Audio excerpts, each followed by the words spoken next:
The 2016 hunting season is upon us, and in order to help you to be sure that you go about all of your hunting and trapping activities safely and within the limits of the law, RCHS News reached out to Alan Phillips, the West Virginia Department of Natural Resources Officer for Rchs County.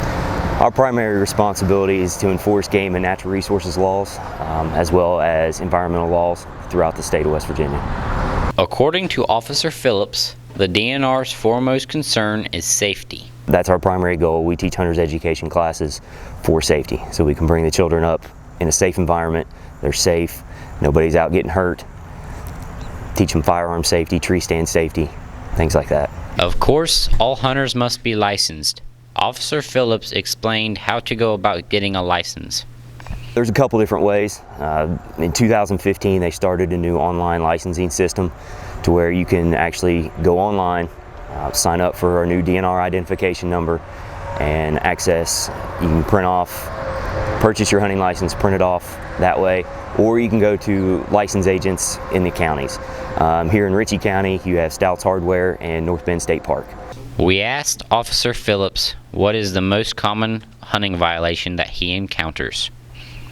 Most common is a loaded firearm in a vehicle and or hunting from the roadway.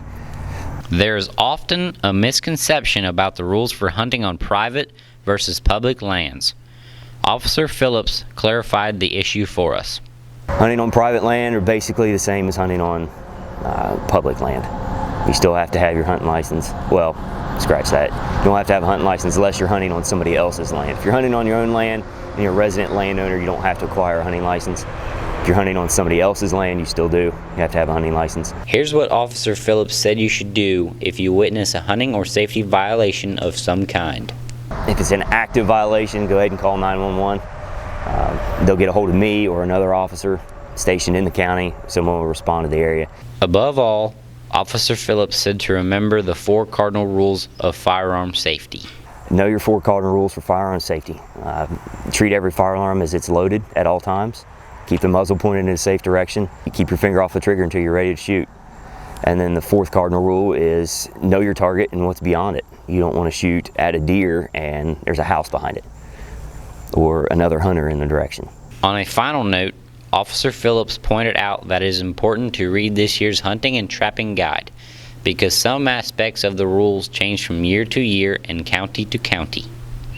There's sections in there that change a little bit every year. Your bag limits may change, your opening dates and closing dates of seasons may change. It goes on county, especially when they set bag limits. In Rchs County, you have to harvest a doe before you can take your second buck in either archery or gun season. So things like that change year to year. It is your responsibility to hunt safely and within the law. We hope that this report will help you do just that. So we want everybody to be out and enjoy the woods, enjoy hunting and fishing, but we want you to be safe as well.